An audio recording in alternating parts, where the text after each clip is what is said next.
स्वागत है आप सभी का मिस सरवन के एपिसोड नंबर 8 में। एपिसोड के स्टार्टिंग में हितोशी ग्रेस से युकी की छोटी बहन के बारे में पूछ रहा होता है, पर ग्रेस डायरेक्ट मना कर देती है। इस पर हितोशी काफी गुस्सा हो जाता है और कहता है आखिर कौन सा टीचर अपने स्टूडेंट की कुछ मदद करने के लिए उससे कुछ लेता है। तभी ग्रेस कहते चुप होते हुए है ना युकी, पर वो ये देखकर हैरान हो जाते हैं कि युकी इसमें भी अपना कात्सुदा सॉस मिलाती है और वो युकी से कहती है इसे इस तरीके से खा के इतना ज्यादा खुश दिखना बंद करो। और आगे वो गुस्से में युकी से कहती है रोमिन से माफी मांगो, नहीं तो मैं तुम्हारे साथ कोई भी डील नहीं करूंगी। और युकी यहाँ पर सोच रही होती है अब कात्सुदा सॉस बहुत ही कम बचा हुआ है। नेक्स्ट वो दोनों कात्सुदा सॉस खरीदने के लिए कात्सुदा स्टोर में आ जाते हैं, पर उन्हें डिप्रेस हो जाती है। आगे स्टोर के ओनर कहती है कात्सुदा फेस्टिवल की वजह से मैं साल के इस समय इनफ सॉस नहीं बना पाती हूँ, इसलिए मुझे माफ करना कि तुम्हें कात्सुदा सॉस अगले वीक के बाद ही मिल पाएगी। इस पर युकी काफी ज्यादा दुखी हो जाती है, पर वो आगे कहती है कोई बात नहीं, आपको बहुत कुछ पल ही याद है। इससे पहले कि मुझे पता चले कि क्या हो रहा है मैं बिल्कुल अकेली हो गई थी, लेकिन मुझे ये घंटे याद है मेरी मॉम ने हम दोनों को इसमें से केक दिए थे। मैंने सोचा कि अगर मैं इसे थामे रहूं तो मेरी छोटी बहन मुझे ढूंढ लेगी, पर पिछले 10 सालों में ऐसा कुछ भी नहीं हुआ और इसके अलावा मैं सच में उससे मिलने से डरती हूँ। हो सकता है कि मेरी छोटी बहन मुझसे नाराज हो। ये तो इस पर कहता है कहीं मैं इस बारे में ग्रेस से मदद मांग के कोई गलती तो नहीं की। युकी कहती है बिल्कुल नहीं, भले ही हम ना मिले पर मैं ये जानकर खुश होंगी कि मेरी छोटी बहन सेफ है। तभी उन दोनों के सामने ही तो इसके दोनों दोस्त आ जाते हैं। एक का नाम होता है कुरोकावा टाइगा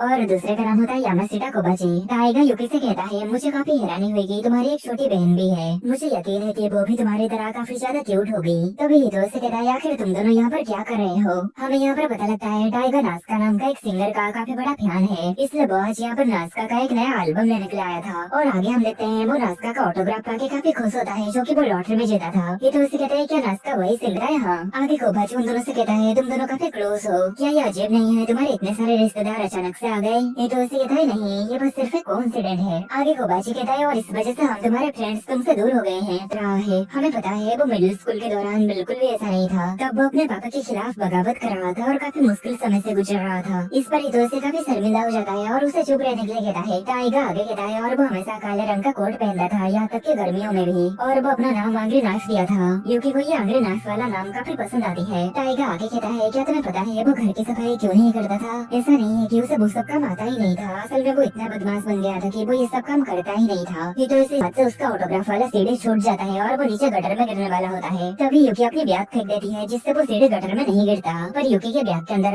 कात्सुदा सॉस की बोतल बाहर आके सारा जमे। नेक्स्ट क्योंकि कल मेरा एग्जाम है, पर जब तक तुम्हें नींद नहीं लग रहा है तब तक हम बात कर सकते हैं। युकी इस पर मान जाती है और यही हितोशी के रूम में ही बैठी रहती है। आगे वो हितोशी से कहती है आप बहुत ही दयालु है और आपके आसपास के लोग आपके ख्याल रखते हैं और आप सभी के साथ तुम ये सब क्या कह रहे हो। आगे युकी कहती है कि आप कभी किसी के लिए नफरत महसूस किए हैं। हितोशी इस पर कहता है एक पर्सन है जिसके लिए मैं ये फीलिंग महसूस करता हूँ, पर मैं ये नहीं कह सकता कि ये नफरत है या फिर कुछ और वो पर्सन मेरे डैड है। युकी ये जानकर काफी हैरान होती है। आगे हितोशी कहता है ऐसा नहीं है कि मैं उनसे बहुत ही ज्यादा नफरत करता हूँ, पर पास्ट में ऐसी बहुत सी चीजें हुई जिसकी वजह से मैं उनसे दूरी बनाए रखता हूँ। यह एक ऐसी चीज है जो कि फैमिली के साथ आती है। युकी इस पर अपनी पास्ट की बात को सोचती है जब उसकी छोटी बहन उससे कही थी कि मुझे तुमसे नफरत है। आगे युकी हितोशी से कहती है अब मुझे अपने कमरे में जाना चाहिए ताकि तुम्हें तुम्हारे पढ़ाई में परेशानी न हो। दिन ऐसा कहकर वो यहाँ से चली जाती है। नेक्स्ट हम देखते हैं युकी फिर से सपना देख रही होती है। कात्सुदा सॉस की बोतल उससे कह रही होती है क्या तुम्हें पता है ये सब तुम्हारी गलती है, तुमने मुझे ठीक वैसे ही फेंक दी है जैसे कि तुमने अपने बहन को फेंक दिए थे। तुम सिर्फ लोगों को मारना चाहती हो और इसलिए हर कोई तुमसे नफरत करते हैं। युकी कहती है ऐसा नहीं है, मैं अपनी पूरी कोशिश कर रही हूँ नॉर्मल बनने की। वो सॉस का बोतल कहता है तुम अभी भी हितोशी और दूसरे लोगों के लिए परेशानी खड़ी कर रहे हो। वहाँ देखो वो सच में तुम्हारे साथ रहना नहीं चाहते हैं, जो कुछ भी हुआ है वो सब तुम्हारी गलती है।